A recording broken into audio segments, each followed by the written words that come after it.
በስመ አብ ወወልድ ወመንፈስ ቅዱስ አሃዱ አምላክ አሜን። ኣብ ሙሉእ ዓለም ዘለኹም ሊቃውንተ ቤተ ክርስቲያን ከምኡውን ምእመናን ወምእመናት ብእግዚአብሔር ፍጹም ሰላም ከመይ ኣለኹም ከመይ ትኾኑ ኣለኹም? ኣብዚ ዕለት እዚ ኣብዚ ሰዓት እዚ ኣብ ዩናይትድ ኪንግደም እንርከብ ኣቦታት ካህናት ዲያቆናት ብሕብረት ኮይና ኣብ ሃገርና ኣብ ትግራይ ተፈጢሩ ዘሎ ኣብ ቅዱስ ቤተ ክርስቲያንና ኣብ ቅዱስ ሲኖዶስ ተፈጢሩ ዘሎ ዘይምርድዳእ ብዛዕባ እዚ መግለፂ ሒዝና ቀሪብና ኣለና። እዚ መግለፂ እዚ ዘቅርቡልና ደግሞ ክቡር ኣቦና መልአከ ብስራት ቆሞስ ኣባ ገብረ ሚካኤል ክኾኑ ከለዉ ካብ ማንቸስተር ማለት እዩ። ኣነ ደግሞ መልአከ ጽዮን ቀሺ ዳዊት ይበሃል ካብ ዩናይትድ ኪንግደም በርሚንግሃም ከተማ ደብረ ምሕረት ቅድስት ማርያም ጽዮን። ኣብዚ ቀፂሉ ናብቲ መግለፂ ክንከይድ ኢና። መልአከ ብስራት ቆሞስ ኣባ ገብረ ሚካኤል ያቀርቡልና እዮም። እሺ፣ በስመ አብ ወወልድ ወመንፈስ ቅዱስ አሃዱ አምላክ አሜን። ያው ክቡራን ሊቃውንተ ቤተ ክርስቲያን ኣብ ወፃእን ውሽጢ ሃገርን ዘለኹም ኩላኻትኩም ከምኡውን ዝተኸበርኩም ናይ ቤተ ክርስቲያንና ጌፅ ዝኾንኩም ምእመናን ምእመናት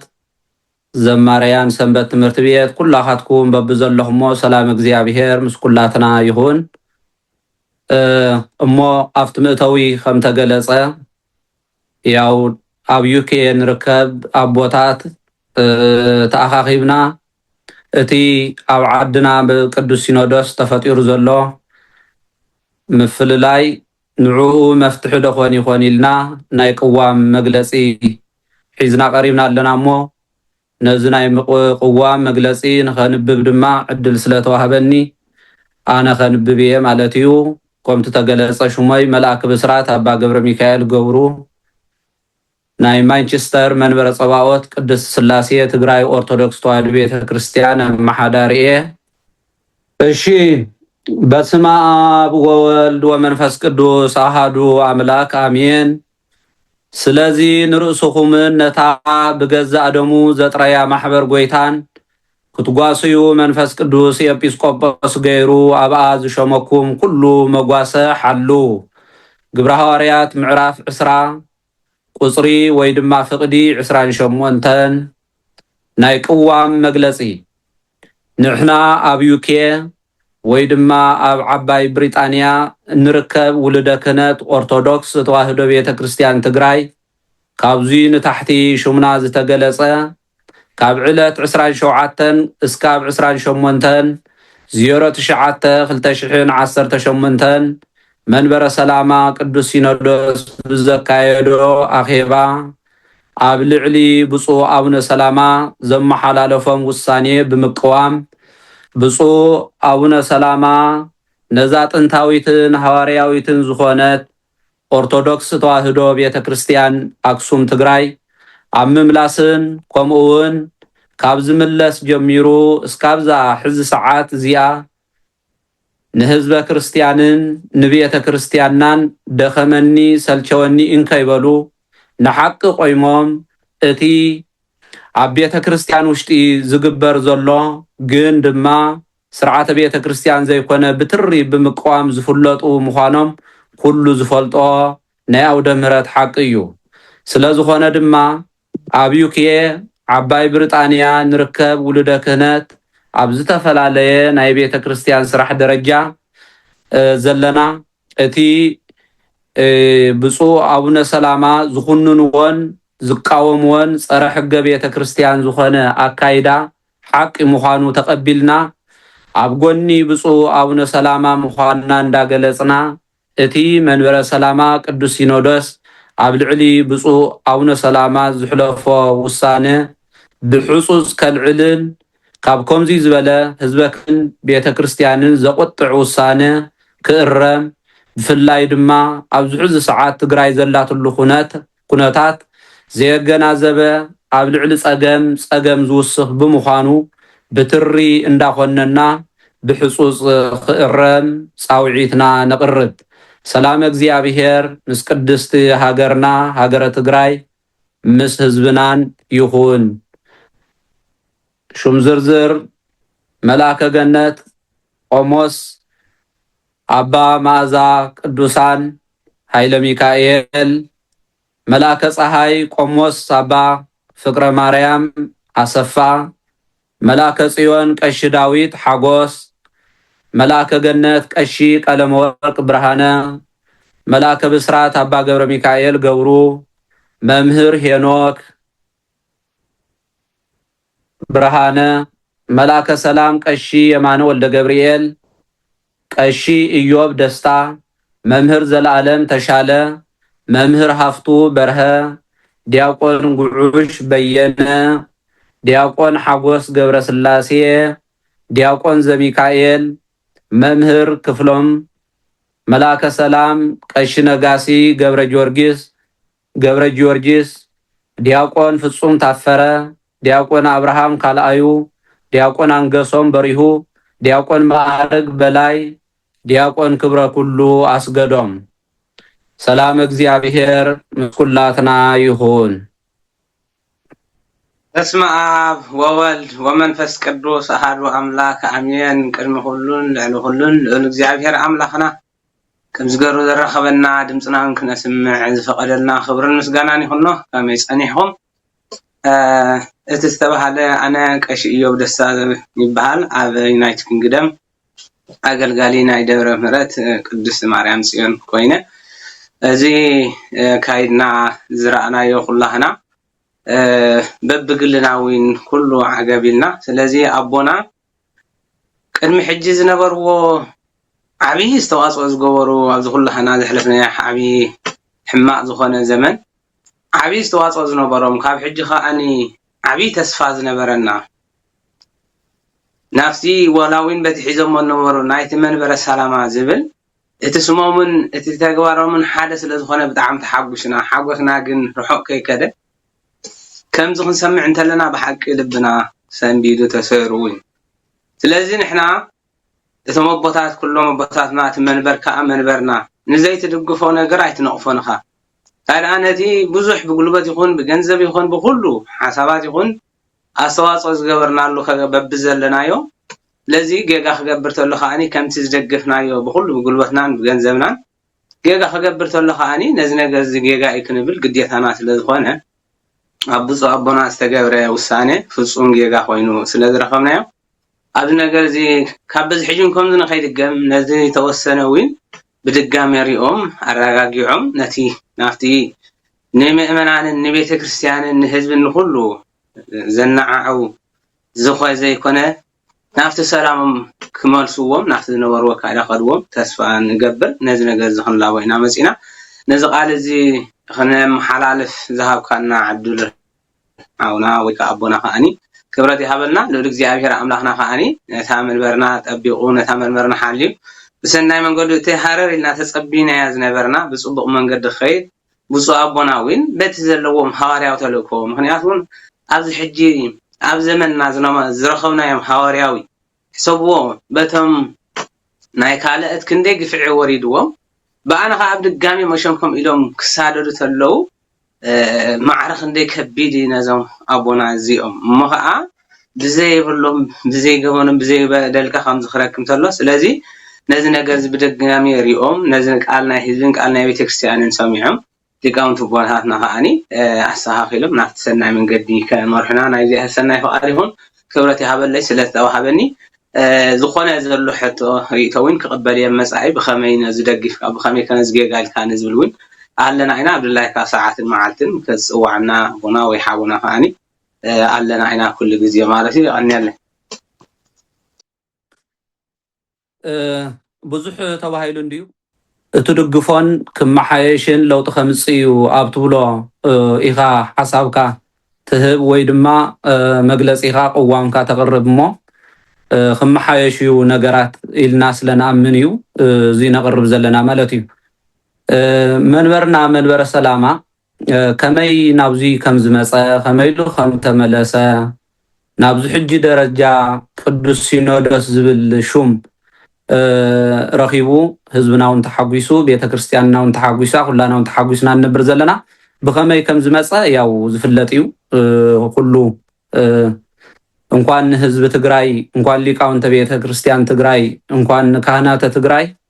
እንኳን ብፁዓን ሊቃነ ጳጳሳት ትግራይ ኩሉ ኣብ ዓለም ዘሎ ይፈልጦ እዩ ማለት እዩ ብብዙሕ ናይ ደቅና መስዋእቲ ብብዙሕ መከራ ብብዙሕ ደም ከም ሕጂ ብዝፈሰሰ ዝመፀ መንበር ዝተመለሰ መንበር እዩ ስቑኢሉ ኣይኮነን እቲ መንበር ሰተቲሉ ናፍቲ ጥንተ መንበሩ ተመሊሱ ዘሎ ብከቢድ መስዋዕትነት ዝተረኽበ እዩ ማለት እዩ እዚ መስዋዕትነት እዚ ንቤተ ክርስቲያንና ጠጠው ኣቢልዎ ኣሎ ንሲኖዶስና ጠጠው ኣቢልዎ ኣሎ ኢልና ንሕና ንኣምን ማለት እዩ ኣብዚ ኩሉ እዚ ዝተፈላለዩ እንዲ መስዋዕቲ ዝኸፍል ነይሩ ህዝብና ኣብ ደገ ዘሎ ቁሪ ብምውቃዕ ሰላማዊ ሰልፊ ብምውፃእ ጠጠው ብማለት ካፍታ ዝሰርሓ ናይ ዕለት ምግቡ ድማ ገንዘብ ኣዋፂኡ ንዝተሸገሩ ቤተ ክርስቲያን ንዝተቃፀሉ ንዝተዓፀው ዝብላዕ ዝለሓስ ጣዕም ንዝየብሎም ገዳማት ኣቦታት እውን እንዳሓገዘ እዚ እውን ሓደ መስዋዕቲ እዩ እቲ ኣብ ትግራይ ዘሎ ጠጠው ዝበለ በኣ ድማ ህዝቢ ከም ህዝቢ ዝኽእላ ነገር እንዳሃበ ቤተ ክርስቲያኑ ኣብ ምሕላው እውን ዝተወሰነ መስዋዕትነት ብምኽፋል ኣብ ታቦቱ ፅዮን ጠጠው ብማለት ብዙሕ መስዋዕት እንዳኸፈለ ብተፈላለየ ነይሩ ከምኡ ድማ ኣብ ሓዊ ምንም ኣብ ዘይፈልጥዎ ኣብ ዘይሓሰብዎ ኣብ ዘይገመትዎ ሰዓት ድማ ደቅና መናእሰይ ዘይተዓለሙ ናይ ጥይት መንገዲ ዘይተረድኡ ዘይፈለጡ ኩሎም ደቅና ድማ ድንገት ስለ ዝመፆም መዓት ንቤተ ክርስቲያኖምን ንዓዶምን ዘብርስ ዘቃፅል ስለ ዝመፀ እንስሳቶም ናብ በረኻ ወፂኦም ድማ ብዙሕ መስዋዕቲ ብምኽፋል እዩ ዝመንበር እዚ ጠጠው ኢሉ ዘሎ ማለት እዩ እዚ ክኾን ከሎ ኩላና ተሓጒስና ኢና ኣብዚ ዘይተሓጎሰ የለን ሕጂ እውን ሕጉሳት ኢና ነገር ግን ምስተመለሰ ንእሽተይ ተረጋግዐ መሲሉ ኣብ ዝተሰምዓና ሰዓት ድማ እቲ መስዋዕትነት ብምርሳዕ እቲ መከራ ብምርሳዕ ነንርእስኻ ናብ ምጥልላፍ ዓብይ ገበን ከም ዝሰርሐ ዓብይ በደል ከም ዝፈጸመ ሓደ ኢድና ምጥማት ምጅማሩ ብጣዕሚ ንህዝበ ክርስቲያንና ሕዚንዎ እዩ ብሓደ ገጽ ማለት እዩ ብጣዕሚ ኩላና ሓዚንና ኢና ዘለና ማለት እዩ ደቅና እውን ኣብ ወፃን ኣብ ውሽጥን ዝርከብ ህዝብና ብምሉእ ህዝበ ክርስቲያን ሓዚን እዩ ዘሎ ማለት እዩ ኣብዚ ናይ መንበረ ሰላማ በቀዳማይ ዝተገብረ ማለት እዩ እቲ ሕጹጽ ኣኼባ ንኽጽዋዕ ብመሰረቱ ያው ሓደ ሰብ ኣኼባ ወይም ሓደ ኣባል ናይ ቅዱስ ሲኖዶስ ኣብ ኣኼባ ቀሪቡ ቃሉ ስለዘይሃበንስ ሕጹጽ ኣኼባ ክጽውዕ ኢልካ ምጽዋዕን ርእሱ ተካይዳ ግድፈትን ሕጸጽን ስሕተት ኣለዎ ከምከማና ክንሪኦ ከለኹ ከምከማይ ኮይኖም ክሪኦ ከለኹ ማለት እዩ ሕጹጽ ኣኼባ ዝጽዋዓሉ ነገር ኣሎ እዩ ቤተ ክርስቲያን ብዝኾነ ነገር እንተተደፊራ እንተተበዲላ ዓብይ ቃጸሎ እንተበጽሕዋ ዓብይ ጸገም እንተበጽሕዋ ቤተ ክርስቲያን ሲኖዶስ ክጽዋዕ ይከኣል እዩ ከምኡውን በብዘሎ ቤተ ክርስቲያን ደወል ተደዊሉ እውን ናይ ብጽሕልና ክበሃል ይከኣል እዩ ድሕር ደወል ዘይተደዊሉ እውን ሲኖዶስ ፀዊዑ እውን ሓደ ዝኾነ መፍትሕ ክገብረሉ ግድን እዩ ብኻልኣይ ደረጃ ድማ ዝኾነ ናይ ሃይማኖት ህጸጽ ተረኺቡ ናይ ኣስተምህሮ ናይ ትምህርቲ ስሕተት ተረኺቡ እሞ ንዑኡ ንምትዕርራይ ኢልካ ምልኣተ ጉባኤ ካብቲ መደበኛ ዝኾነ ወፃኢ ክጽዋዕ ይኽእል እዩ በዞም ምኽንያት እዚኦም እንተዘይኮይኑ ግን ኣብ ኣኼባ ኣቴንድ ክገብሩ ክስብሰቡልና ኣይከኣሉን ወይ ድማ ተኣኪቦም እንዳሃለውስ ሓቲትናዮም መልሲ ክህቡን ኣይከኣሉን እሞ ንዑ ህጹጽ ተኣከቡ ኢልካ ምጽዋዕ እዚ ያው ሕጊ ወፅን ጽዮን እንዳተባሃልና ሕጊ ታዋናይ ወፅን እንዳተባሃለ ንሕጊ ግን ንረግጽ ንሓልፍ ኣለና ማለት እዩ እሞ በጻውዑን ቅንዕና ይነበሮን ሓቂ እንተኮይኑ ማለት እዩ ኣቦታት ብፁዓን ሊቃነ ጳጳሳት ብደንቢ ክትሓስቡሉ ይግባእ እቲ መንበርና መንበር እዩ ስቂልካ ብዋዛ ኣይኮነን እዩ ብብዙሕ ደም ብዙሕ መስዋዕቲ ዝመፀ እዩ ንኩላና ድማ ከከም ደረጃና ማዕረ ዝበፅሓና መንበር እዩ ሕጂ እውን መስዋዕቲ ብከም ክርስቲያን ከም ቤተ ክርስቲያን ምኽፋል ዘድልዮ እንተኮይኑ ኣብ ወፃውን ዘሎ ህዝብና ንምኽፋል ድሉ ከም ምዃኑ ናይ ሃይማኖት ኣቦ ኣብኡን ዘለኻትኩም ኣቦታት ማለት እዩ እሞ ክትከባበሩ ካባኻትኩም ስለ ዝግባእ ማለት እዩ እዚ ነቲ ሓደ ንምኹናን እውን ኣይኮነን እዩ ዋና ንብሎ ዘለና እቲ መንበርና ክመዓራር ኣለዎ ክስተኻኸል ኣለዎ ከም ስሕተት ተፈጸመ ከም በደል ተበጽሐ ወይ ድማ ሃይማኖት ቀኖና ቤተክርስቲያን ዶግማ ቤተክርስቲያን ከም ዝፈረሰ ጌርካ ናይ ኣሸኳል ኣኼባ ፀዊዕኻ ኣብ ሓደ ብፁዕ ናይ ሲኖዶስ ኣባል ዝተገብረ ኣብቲ ካሊእ ንሰምዖን ዝነበርና ኣባና ምርኣዩ ብሓደ ገፅ ሕፊሩና ብዙሕ ምእመናን በዚ ዝሓፈሩ ኣለዉ ተብ ካሊእ ንሰምዖ ነበርና ኣፍተን ካሊእት ቤተክርስቲያን ኣፍተን ኣብ ልዕሊ ትግራይ ጀኖሳይድ ዝበፅሓ ነበራ ቤተክርስቲያናት ንሪኦ ዝነበርና ኣባና ብፍፃሙ ብዙሕ ሓዚንና ኢና ብዙሕ ምእመናንና እውን ሓዚኖም እዮም ማለት እዩ ከምኡ ኣይምግባእን ነይሩ ማለት እየ ክልተ ግዜ ሰለስተ ግዜ ኣርባዕተ ግዜ እውን ክትዘራረብ ይግባእ እዩ ነይሩ ማለት እዩ ተዘይ ኮይኑ ግን ተሎይልካ ብሓደ ግዜ ሸኩልካ እንታይ ዳ ትብትሕቴና ዘሎ ውላድናስ እንታይ ዳ ይክገብር ማለት እዩ እንድሕር ንሕና ከምዚ ንሃፅፅ ንሽኩል እንተኮይንና ሕጉን እተሓላለፍ እንድሕር ኮይንና ትኻሊእ ዳ እንታይ ከመይ ገርና ክንሕዞ ኢና እሞ እዙይ ክትሓስብሉ ይግባእ ትግራይ ኣብ ፀገም እያ ዘላ ኣብ መከራ እያ ዘላ ብሰዓት እዚ ብፁዓን ሊቃነ ጳጳሳት እዙይ ክትሓስብሉ ይግባእ ፀሓይ ናይ ትግራይ ኢና ንብሎም ማለት እዩ ፀሓይ ዓሪባሃና ዝነበረት ኣብ ትግራይ ኩሉ እቲ ሰብ ሰራሕ ዝኾነ መብራህቲ ብሙሉእ ጠፊኡ ዝነበረ ፀሓይ እውን ከም ናይ ኢየሱስ ክርስቶስ ስቕለት 6 ሰዓት ዝነበረ ፀላም ዝኾነትሉ ግዜ ብርሃን ኮይኖም ኣብ ኣውስትራልያ ኮይኖም ዝሰብክዎ ዝነበሩ ዝዛረብዎ ዝነበሩ ንህዝቢ ዘጽናዕንዕዎ ዝነበሩ ዝቕበልዎ ዝነበሩ መከራ ኩላና ብፁዓን ሊቃነ ጳጳሳት እዙይ ትርስዕዎ ነገር ኣይኮነን እዩ ዳሕራይ እውን ዛ ቅድስት መንበርና ምስ ተመለሰት ናብ ኤጲስቆጶስነት ናብ ሊቀ ጳጳስ ዝተፀዋዕኹም ዝተሓረኹም ቤተክርስቲያንና ዝፀዋዓትኩም መንበረ ሰላማ ኣቦታት እዙይ ትዝንግዕዎ ኣይኮነን እዩ ማለት እዩ ሓያል መስዋእቲ ዝኸፈሉ ኣቦ እዮም ማለት እዩ ብትክክል ብንእሽተይ ብከምዚ ዝግመቶ ኣይኮን ማለት እዩ ጨኪንካ ካብ ገዛይ ውፃለይ ከይድ ናብ ወረቀት ዘየብልካ ወረቀት እንተይረኸብካ እውን ኣነ ናብ ዝበልካ ሲልካ ጥፋእ ዝበሃሉስ ኣይኮኑን ነይሮም ስለ ሓቂ ማለት እየ ሰብ ከከም መልክዑ ዝተፈላለዩ ባህር ዋላ ክህሉ ይኽእል እንዲሁ ግን ንዑ መኺርካ ንዑ እስተኻኺልካ ንዑ ክኢልካ እዩ መዓራረ ነይሩ ወንበር ብዘይ ወረቀትስ ምሕለፍ ብዘይብሉስ ኪድ ውፃእ ኢልካ እዚውን ሙሳን ንዕኦም ይግባእ ነይሩ ማለት እዩ ከምቲ ዝገበርዎ ንቤተክርስቲያን ዝተዋፅኦ እታ ዓዶም ትበሃል ስዳ እንታይ ዶ ታብዚ ዝበለፀ እንታይ ዳ ገይራቶም እያ ኣዲስ ኣበባ ምስ በፅሑ እኮ ዓፊና ንህንዲ እኮ ኣባረራቶም ታብ ህንዲ እውን ኣውስትራልያ እኮ ኣሰዲዳቶም ማለት እዩ ምንም ወረቀት ብዘይብሎም ክንደይ ተንከራቲቶም 24 ሰዓት ካብኡ ንላዕሊ 48 ሰዓት ዝኣክል ፍላይት ብምግባር እሞ ክንደይ ምንግልጣዕ መንገዲ ታብዙይ ላዓል ዳ እንታይ ደ ሕጂ እውን ኣብ ትግራይ ዘሎ ሓላፊነትካ እሕዲግናካ ኢና ከይትዛረብ ኣፍካ ሓዝ ብሚድያ እውን ስብከተ ወንጌል እውን ከይትሰብኽ እዙይ ታብ ኣነ እንኳን እሶም እቶም በዓል ጉዳይ ኣብርእሶም በፅሑ ዘሎ ፈተና ዓብይ ቻሌንጅ በፅሕዎም ዘሎ በይቀረ ኣነ ብስሩ ኤክስፔክት ዘይገበርኮ ነገር እዩ ማለት እዩ ከምዚ የተፀበኾ ነይሩ ብስሩ ክኾን እዩ ዝብል ግምት እውን ኣይነበረንን ኣነ ማለት እየ ብፁዓን ኣቦታት ደፊርካ ናይትበሉ ሊቃውንተ ቤተክርስቲያን ኩላኻትኩም ብዓዲ ዘለኹም ደፊርኩምና ኣይትበሉ እቲ ትክክል ግን ኣኼባ ዘፀውዕ ጉዳይ ግን ነይሩ እዩ ብፁዕ ኣቡነ ሰላማ ዘለዓልዎም ሓሳባት ነይሮም ብኻሊእ ዲያቆናት ናይ ቤተክርስቲያናት ብኣክቲቪስት ዝኾኑ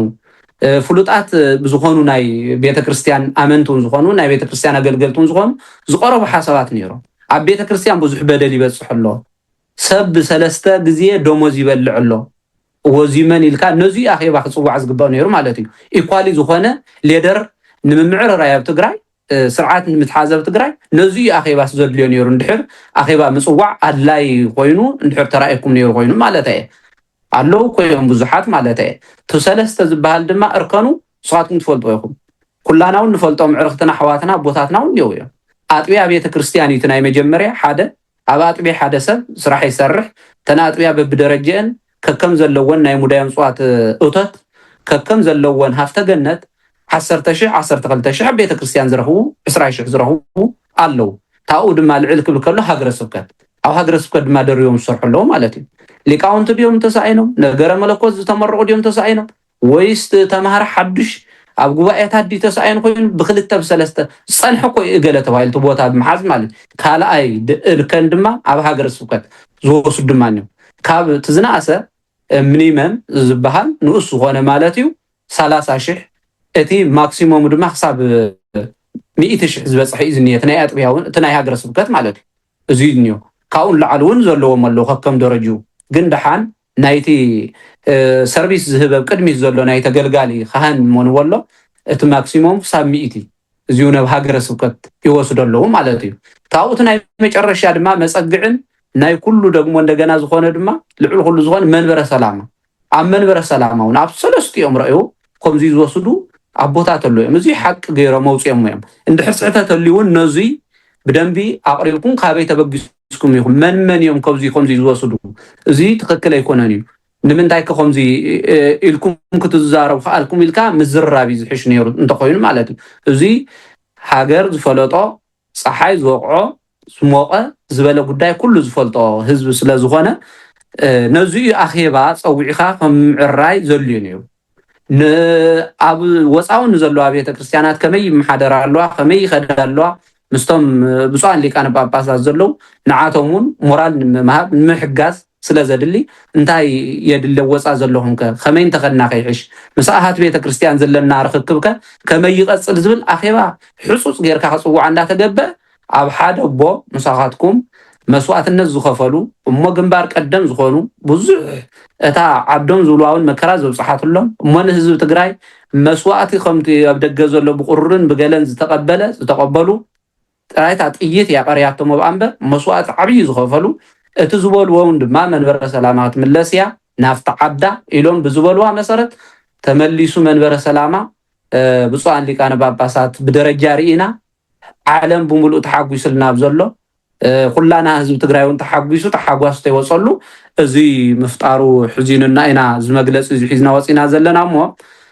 ሕጂውን ብፁዓን ኣቦታት ብፖዚቲቭ ክትርእይዎ ኔጋቲቭ ኣይትረእይዎ ብዙሕ ግዜ ማለት እዩ ንኩልና ክረድእ ዝኽእል ንኩልና ክሕግዝ ዝኽእል ኢልና ኢና እዚ የቅሪብና ዘለና ከም ናይ ትግራይ ውሉደ ክህነት ተወለድቲ ዝኾና ኣብ ዩኬ ንርከብ እምበር ብካሊእ ፖዚሽን እውን ኣይኮናን ዘቅሪብናዮ ዝኒና ማለት እዩ ወይ በሃገረ ስብከት እውን ኣይኮነን እዩ ወይ ብካሊእ እውን ኣይኮነን ተቀሪቡ ዝኒሄ ከም ውሉደ ክህነት ትግራይ ብምዃንና እዩ ካብኡ ልዕል እንተይሉ ግን ህዝብኹምን ካህናቱን ከተማኽሩ ይግባእ ዝብል ከም ናይ ቤተ ክርስቲያን ውላድ ምዃንና ከም ውሉደ ክህነት ትግራይ ምዃንና እዛ መልእኽትና እዚኣ ነመሓላልፍ በረከታትኩም ይብፅሓና ሰላም እግዚአብሔር ምስ ቅድስት ሃገርና ትግራይ ምስ ኩልና ይኹን ኣብ ወፃእን ኣብ ደገን ኣብ ውሽጥን ዘሎ ህዝብና እውን ብረድኤቱ ብምሕረት ይሓልወልና እግዚአብሔር ረልና እግዚአብሔር አምላክ ነዛ ስማዕኹና ቃለ ሰናይ እናመስገና ከምኡውን ሰላም ንሃገርና ሰላም ንህዝብና እግዚአብሔር ከያምፃልና እናተመነና ኣቦታት እውን ኣቅሪብናዮ ዘለና ናቦታት ፃውዒት እዩ ስለዚ እዚ ፃውዒት እዩ ተቐቢልኩም ንዓና እውን ከም ደቅኹም እንታይ ንዓኩም እቲ ተፈጢሩ ዘሎ ናብ ሰናይ ነገር ክትመልስዎ ሙሉእ እምነትና እዩ ይኸውን ኢልና ኢና ንኣምን ዘይኸውን ነገር የለን ኣቦታት ገሊፆም ኣለዉ እቲ ዘሎ ፀገማት ኩላህና ንሪኦ ኩላህና ንሰምዖ ህዝብና ኩሉ ዝያጨንቆ ዘሎ ጉዳይ ስለ ዝኾነ እዚ ጉዳይ እዚ ጉዳይ ቤተ ክርስቲያን እዩ እዚ ጉዳይ እዚ ጉዳይና ኢልኩም ጉዳይ ህዝብና ኢልኩም ክታስተኻኽልዎ ብትሕትና እናሓተትና እዚ ቀሪቡ ዘሎ ጥራይ እንተይኮነ በተለይ ኣብዚ ናይ ሰናይ ተግባራት ናይ ሰናይ ስራሕቲ ዝኸዱ ዝነበሩ ኩሉ ተዓፀው ብዙሕ ነገራት ስለ ዘለዉ ንዓቶም እውን ክትሪእዎም ኣብዚ ናይ ዝተፀገሙ ናይ ምርዳዕ ዝነበረ ኩሉ ባቦና ዝግበር ዝነበረ ኩሉ ተዓፂዩ ስለ ዘሎ እዚ እንታይ ዝኣክል ኣብ ህዝብና እንታይ ፀገማት ከም ዝፈጥር ክትሪእዎ ህዝብና ኣሞት እናሃለወ ነዚ ምዕፃው ማለት ርእሱ ዝኸኣለ ዓብይ በደል ስለ ዝኾነ ስለዚ እዚ እውን ክትሪእዎ ሓደራ እናበልና ከምኡውን ንሓውና ጥበብ ይብራህ ሚድያ እናመስገና እግዚአብሔር አምላክ ንህዝብና እውን ሰላም ንሃገርና እውን ሰላም ንኸምፀልና እናተመነና በዚ ንውድእ ኣለና ይቀኒልና